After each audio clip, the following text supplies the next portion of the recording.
লক্ষ্মী, এই লক্ষ্মী, কোথায় গেলি রে কপালপুরি? আমি ভাত বেড়ে তোর জন্য সারাদিন বসে থাকবো নাকি?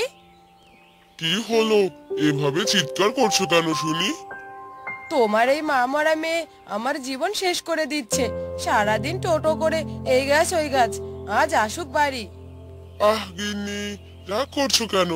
এই বয়সে একটু আধটু না খেললে কবে খেলবে বলো তো? তুমি চুপ করো তো। আজ আসুক খালি বাড়ি। ওর একদিন কি আমার একদিন।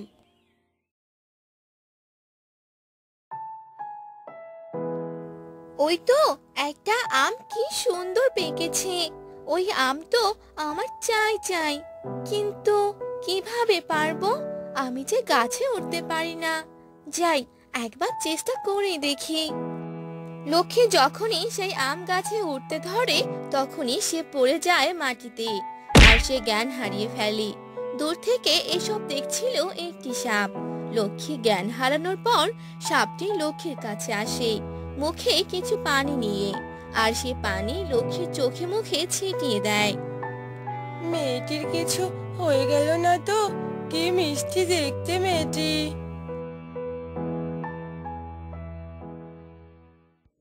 সাপ সাপ, বাঁচাও! কে কোথায় আছো? বাঁচাও আমাকে! তুমি চিৎকার করো না, আমি তোমার কোনো ক্ষতি করব না। ও মা গো, এই সাপ দেখি কথা বলতে পারে। হ্যাঁ, আমি কথা বলতে পারি। আচ্ছা, এবার বলো তো, তুমি এই গাছে কেন উঠতে চেয়েছিলে? ওই যে দেখো, কি সুন্দর একটা পাকা আম, খেতে নিশ্চয়ই অনেক মজা হবে। ওই আমটি পাড়তে চেয়েছিলাম। আচ্ছা, এই ব্যাপার। তুমি এখানে বসো, আমি এক্ষুনি ওই আম পেড়ে আনছি। এরপর সাপটি গাছ থেকে আমটি পাড়ে আর লক্ষ্মীকে দিয়ে দেয়। সাপ দেখলে সবাই ভয় পায়, কিন্তু তুমি কত ভালো, আজ আমার প্রাণ বাঁচালে। আজ থেকে আর কখনো গাছে উঠবে না। কিছু খেতে ইচ্ছে করলে এই নদীর ধারে এসে বন্ধু বন্ধু বলে 3বার ডেকো, আমায় পেয়ে যাবে। আজ থেকে তাহলে আমরা বন্ধু। জানো তো সাপ বন্ধু, আমার তো মা নেই। সৎ মা সব সময় আমাকে বকে। মন খারাপ করো না। যখনই তোমার মন খারাপ হবে এখানে চলে এসো, কেমন? এ কথা বলে লক্ষ্মী সেখান থেকে চলে আসে, আর সাপটিও নদীতে চলে যায়। এলেন মহারানী, আসুন আসুন। তা মন্ডা মিঠাই কি দেবো বলুন? মা! চুপ থাক মুখ পুরি। ওই অলক্ষণে মুখে আমাকে মা ডাকবি না। মামা করে জন্মের সময় তো একজনকে খেয়েছিস, তবুও তো স্বাদ মেটেনি। কোথায় ছিলি সারাদিন? এ কথা বলে লক্ষ্মীর সৎ মা হাতে থাকা লাঠি দিয়ে লক্ষ্মীকে মারতে থাকে, আর লক্ষ্মী নিরুপায় হয়ে আর কান্না করতে থাকে। মা, তুমি আমাকে একা রেখে কেন চলে গেলে? বাবা যে আমায় একটুকুও ভালোবাসে না।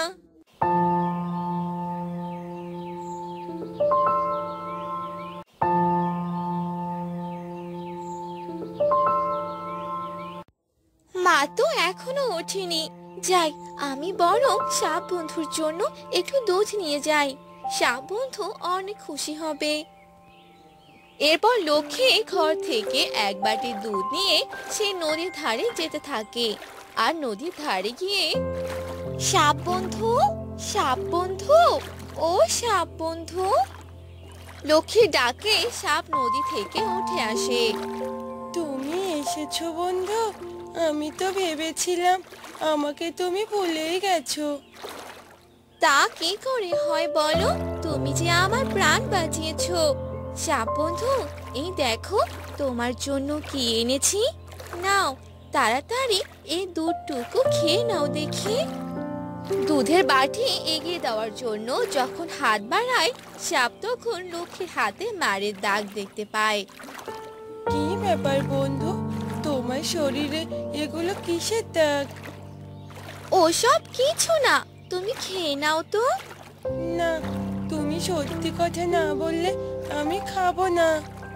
সাপের জেদের কাছে হেরে লক্ষ্মী সব কথা খুলে বলে।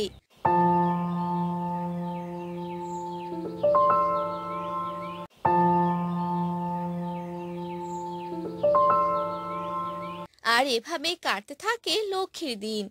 লক্ষ্মী রোজ তার সৎ মাকে লুকিয়ে বন্ধুর জন্য দুধ নিয়ে আসে। একদিন, ইস, আজ উঠতে দেরি হয়ে গেল, যাই, মা মনে হয় এখনো ঘুমোচ্ছে।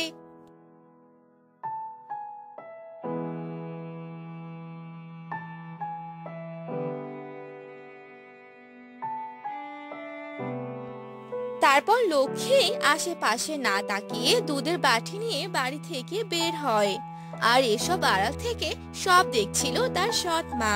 ও, তাই তো বলি, কয়েকদিন থেকে দুধ কেন কম লাগে, কিন্তু লক্ষ্মী তো দুধ খায় না। তাহলে লক্ষ্মী দুধ নিয়ে কোথায় যায়, দেখতে হচ্ছে ব্যাপারটা।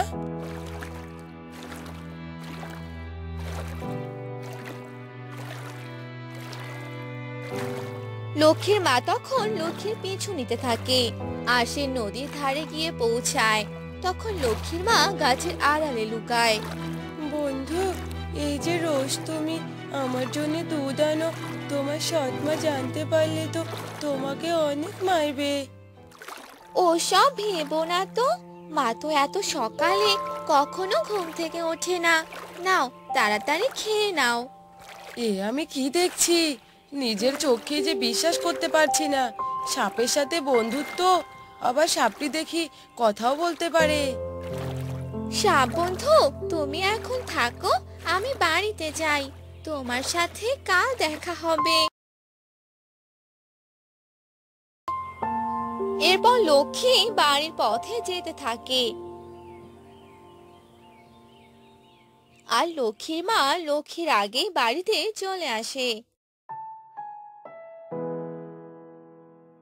কিরে লক্ষ্মী, হাতে ওটা কিসের বাটি? আর এত সকালে তুই কোথায় গিয়েছিলি শুনি? মা, তোমার শরীর ঠিক আছে তো? এত সকালে উঠেছো? কথা না ঘুরিয়ে বল, এত সকালে কোথায় গিয়েছিলি? কোথাও না মা, এই তো ময়লা ফেলতে গিয়েছিলাম। বাহ বাহ, আজকাল মিথ্যা কথাও বলা শিখেছিস দেখছি। গিয়েছিলি তো ওই সাপের কাছে? হ্যাঁ রে, দুনিয়ায় কি মানুষের অভাব পড়লো নাকি যে সাপের সাথে বন্ধুত্ব করতে গিয়েছিলি? মা, এসব তুমি কি বলছো? সব জানি আমি, সব দেখেছি। তোর বাবাকে বলে আজই তোর জন্য পাত্র দেখে তোকে এই বাড়ি থেকে তাড়াবো।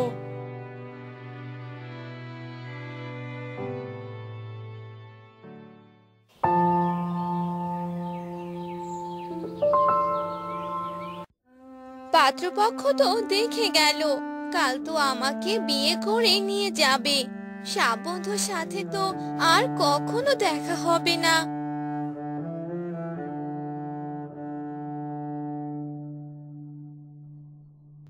এ কথা ভেবেই লক্ষ্মী রাতের বেলা বাড়ি থেকে বের হয়ে যায়, আর তার সৎ মা সেটা দেখতে পায়। লক্ষ্মীর পিছু পিছু যায়। সাপ বন্ধু, সাপ বন্ধু, ও সাপ বন্ধু।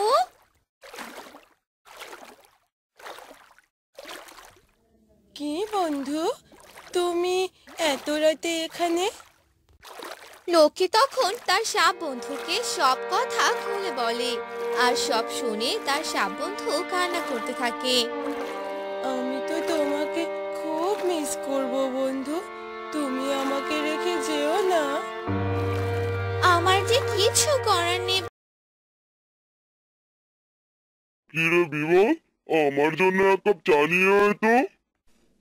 এই যে মালিক, যাচ্ছি। আপনার জন্য চা বানাচ্ছিলাম, আর আপনিও চা চাইলেন।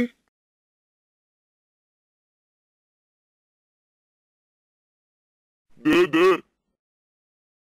তা তোর কাজকর্ম কেমন চলছে? আমার জমিটার ফলন এবার ভালো হবে তো? হ্যাঁ মালিক, ভালো হবে। তবে জমিতে আর একবার সার দিতে হবে, সাথে পানি, তাহলে ভালো হবে। তাহলে বসে আছিস কেন রে? তাড়াতাড়ি সার আর পানি দিয়ে দে, ফসল আমার ভালো চাই। এ নিয়ে আপনাকে আর ভাবতে হবে না মালিক, ফসল একদম ভালো হবে। আমি তাহলে এখন জমিতে যাই, সার আর জল দিয়ে আসি। ঠিক আছে, যা তবে। এরপর বিমল মোড়লের বাড়ি থেকে বের হয়ে জমিতে যায়, আর সার ছিটিয়ে দিতে লাগে, আর জলও দিয়ে দেয়। সে পথ দিয়ে যাচ্ছিল রামু। কিরে বিমল, জমিতে পানি দিলি নাকি রে? হ্যাঁ দাদা, জমিতে পানি ছিল না, আর পানি না থাকলে কি করে ফসল ভালো হবে বলো তো? হ্যাঁ, তা ঠিক বলেছিস। কাজ শেষ করে আমার দোকানে আসিস, একসাথে বসে চা খাবো। ঠিক আছে দাদা। এরপর রামু সেখান থেকে চলে গেল, আর বিমল কাজ করতে লাগলো। আর বিকেল বেলা রামুর দোকানের পাশ দিয়ে বিমল যাচ্ছিল। বিমলকে দেখে রামু ডাকতে লাগলো। কিরে বিমল, এ বিমল। আরে হ্যাঁ, রামু দাদা, তুমি তো আমায় আসতে বলেছিলে। আর দেখো, আমার তো মনেই নেই। দাও, তোমার হাতে বানানো এক কাপ চা দাও। এই নে। তা তোর মন কোথায় থাকে শুনি? কোথায় আর থাকবে, এই কাজেই মন থাকে। এবার যে জমিতে ভালো ফসল ফলাতে হবে, এজন্যই জমির ভালোভাবে পরিচর্যা করছি। হ্যাঁ রে, তাই তো তোকে সারাদিন কাজ করতে দেখি। কিন্তু এভাবেই যদি সারাদিন কাজ করতে থাকিস তাহলে তো তোর শরীর খারাপ করবে রে। নিজের শরীরেরও একটু খেয়াল রাখিস। কাজ না করলে পেটে তো ভাত যাবে না। বাড়িতে বউ আর বাচ্চা না খেয়ে থাকবে, ওদেরও তো দেখাশোনা করতে হবে নাকি? হ্যাঁ দাদা, আমি এবার আসি। এই নাও তোমার কাপ।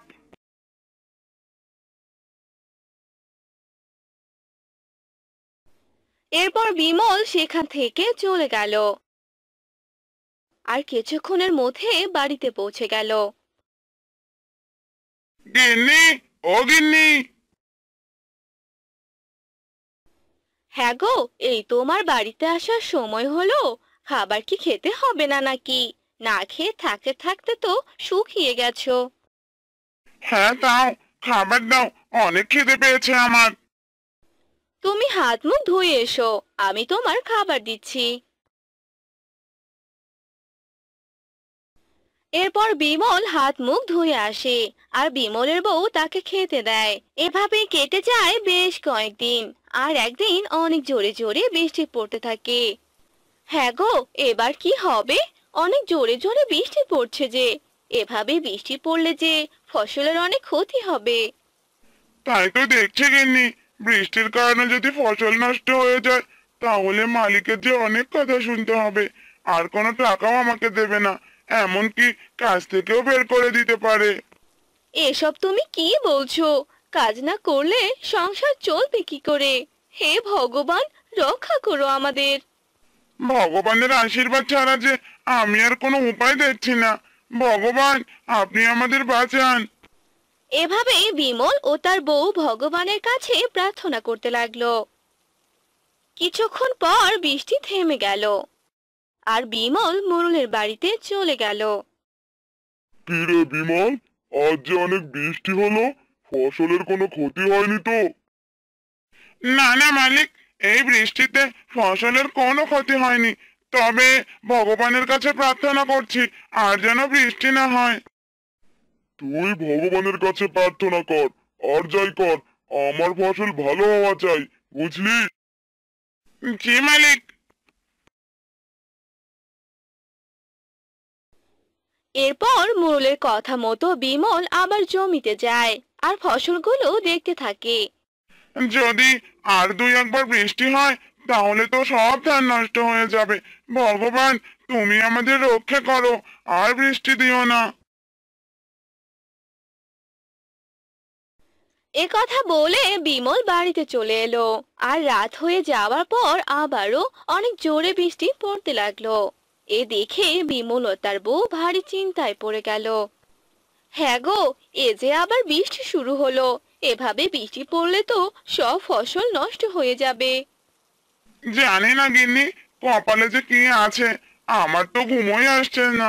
কাল সকালে যে কি হবে ভগবান জানে। ভগবান, এবারের মতো আমাদের বাঁচিয়ে দিন। তুমি কোনো চিন্তা করো না তো, সবকিছু ঠিক হয়ে যাবে। এবার ঘুমিয়ে পড়ো।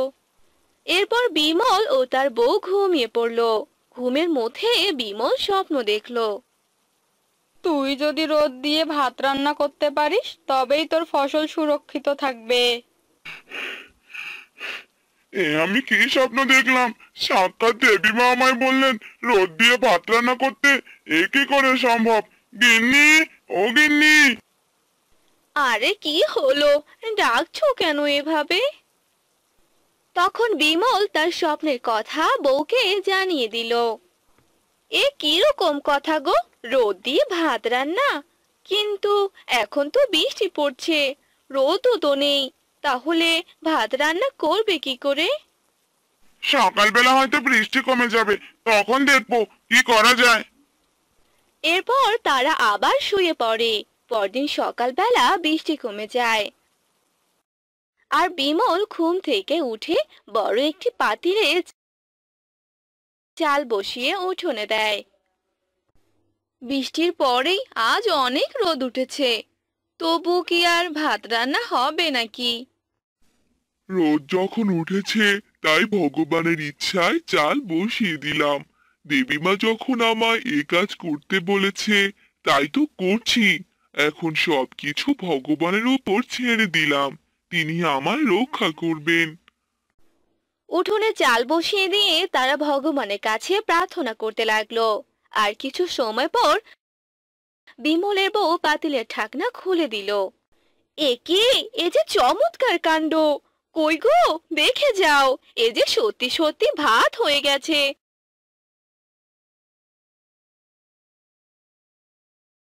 দেখে দেখে, আরে তাই তো, এ যে অলৌকিক কাণ্ড! ভগবানের জয় হোক। হ্যাঁ গো গিন্নি, আমি এবার জমিতে গেলাম, দেখে আসি কি অবস্থা। এই বলে বিমল তার জমিতে যেতে লাগলো।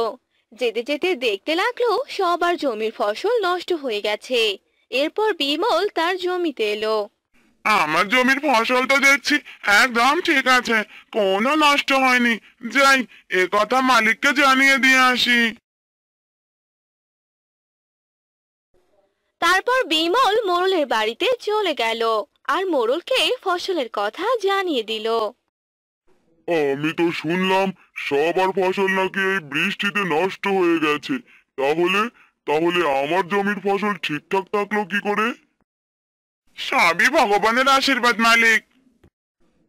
বেশ বেশ, খুব ভালো। তাহলে ফসলগুলো উঠিয়ে তোর বাড়িতেই নিয়ে যাস, কারণ এই সবগুলো ফসল আমি তোকে দিয়ে দিলাম। আপনি কি বলছেন মালিক? হ্যাঁ, এসব আমি সত্যি কথাই বলছি। আর সামনের মাস থেকে তোর মজুরি বাড়িয়ে দিলাম। আপনাকে অনেক ধন্যবাদ মালিক। এরপর বিমল সেই সবগুলো ফসল উঠিয়ে তার বাড়িতে নিয়ে গেল।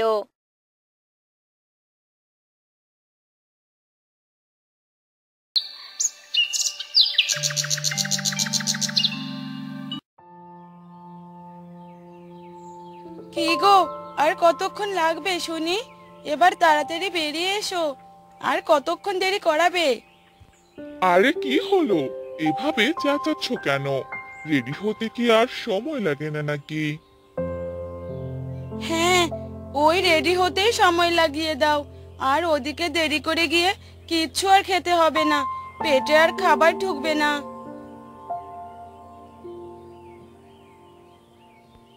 আরে হয়েছে, এভাবে আর চেঁচামেচি করতে হবে না। চলো এবার যাওয়া যাক। দাওয়াত দিয়েছে সেই কখন, আর আমরা যাচ্ছি এখন। মনে হয় আজ আর খাবার পাবো না।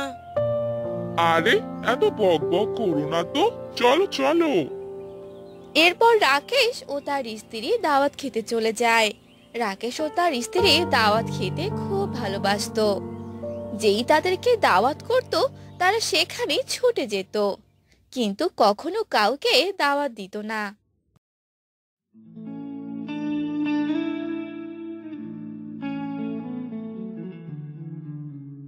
কি ব্যাপার রাকেশ দাদা, এত দেরি করে আসলে যে? রাস্তায় কোনো অসুবিধা হয়নি তো? আরে না না দাদা, কোনো অসুবিধা হয়নি।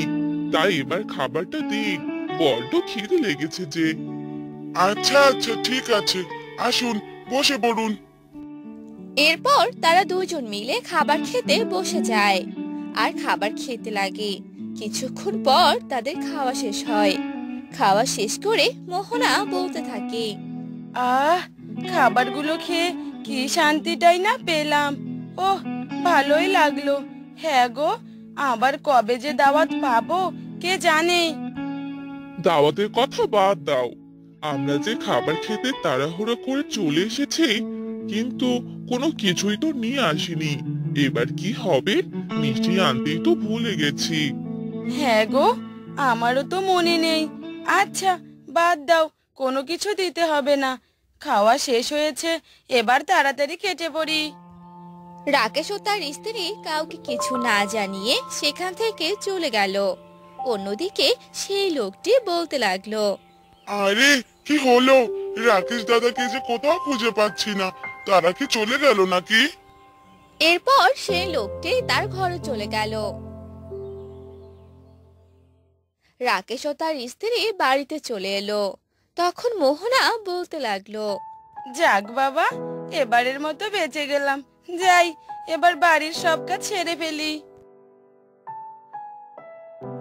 তারপর মোহনা বাড়িতে কাজ করতে থাকে, আর রাকেশ মোহনার কাছে এসে মোহনাকে বলতে থাকে, হ্যাঁ গো গিন্নি, আমি জমিতে গেলাম। কি গো, তুমি তো সকালেই বললে জমির সব কাজ হয়ে গেছে, এখন আবার জমিতে যাবে কেন? আরে, জমিতে কোনো কাজ করতে যাচ্ছি না, এমনিতেই দেখতে যাচ্ছি। জমিটা দেখে তারপর বাজারে যাব। বাজার থেকে কিছু আনতে হবে নাকি তাই বলো। হ্যাঁ গো, বাজার থেকে কিছু সবজি কিনে নিয়ে এসো। আমি বরং কিছু মাছ মাংস কিনে আনি, আর তুমি মজা করে রান্না করবে। না না, কি সব বলছো তুমি? আমরা সকালেই তো দাওয়াত খেয়ে এলাম, এখন আর এসব কিনতে হবে না। কয়েকদিন পর তো আমরা আবার দাওয়াত পাবো, সেখান থেকেই না হয় মাছ মাংস খেয়ে নেব। এখন আর এগুলো কিনে টাকা নষ্ট করতে হবে না। আচ্ছা, ঠিক আছে, তাই হবে। আমি এখন বাজারে গেলাম। এ কথা বলে রাকেশ বাজারের দিকে যেতে থাকে। তখনই রাস্তায় রাকেশের বন্ধুর সাথে দেখা হয়। আরে, কি ব্যাপার? কতদিন পর তোর সাথে আমার দেখা হলো। কেমন আছিস তুই? হ্যাঁ, আমি ভালো আছি। তুই কেমন আছিস? আমি তো ভালোই আছি। হ্যাঁ বন্ধু, অনেকদিন পর তো তোর সাথে আমার দেখা হলো। তোর বাড়িতে একবার দাওয়াত দে না, আমি আমার স্ত্রীকে নিয়ে যাব এখন। আচ্ছা, ঠিক আছে, তাহলে কালকেই চলে আয়। আচ্ছা, ঠিক আছে।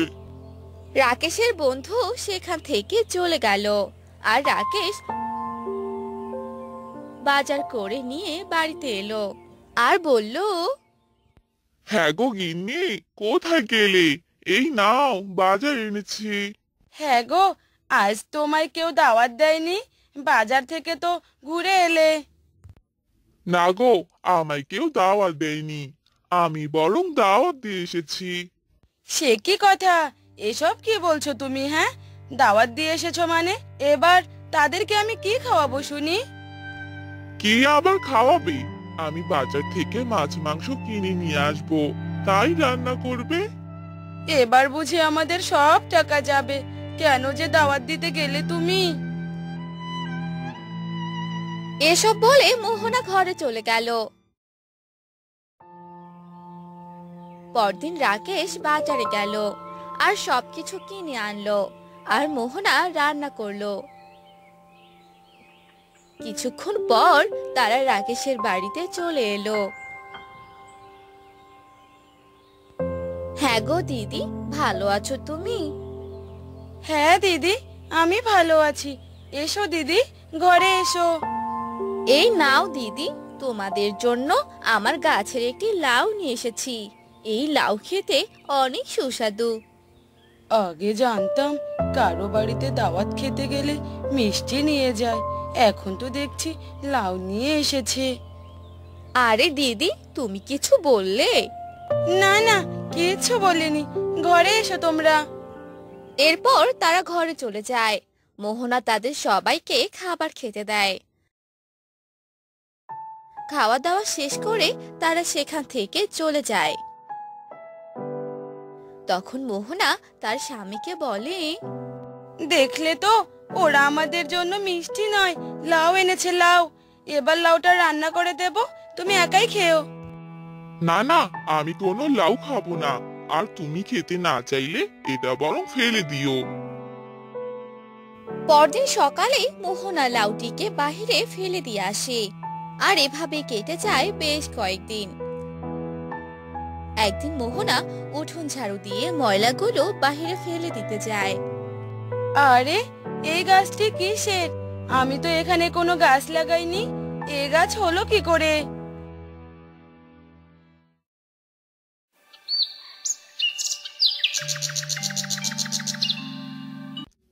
আরে, এটা তো দেখছি লাউয়ের গাছ হয়েছে। হ্যাঁ গো গিন্নি, কোথায় গেলে? তাড়াতাড়ি দেখে যাও। আরে, কি হলো? এভাবে ডাকছো কেন? এই দেখো, লাউয়ের গাছ। তুমি মনে হয় লাউটি এখানে এনে ফেলেছিলে, আর এর জন্যই এই গাছটি হয়েছে। দেখো কতগুলো লাউ ধরেছে। হ্যাঁ গো, তাই তো দেখছি। অতিথিদের দেওয়া লাউ থেকে যে লাউ গাছ বেরিয়েছে, আর অনেকগুলো লাউও ধরেছে। হ্যাঁ গো, শুনছো? তুমি বরং এগুলো বাজারে নিয়ে গিয়ে বিক্রি করে দিয়ে এসো। হ্যাঁ হ্যাঁ, তাই করছি। মনে হয় লাউগুলো বিক্রি করে অনেক টাকাই পাবো। এরপর রাকেশ গাছ থেকে লাউগুলো পেড়ে সেগুলো বাজারে নিয়ে যায় আর বিক্রি করে। সবগুলো লাউ বিক্রি করে অনেকগুলো টাকা পায়। এসব দেখে রাকেশ অনেক খুশি হয় আর বাড়িতে এসে তার স্ত্রীকে সব কথা খুলে বলে। এরপর থেকে সেই লাউ গাছের লাউ বিক্রি করে তারা ধনী হয়ে যায় আর সুখে শান্তিতে থাকতে লাগে।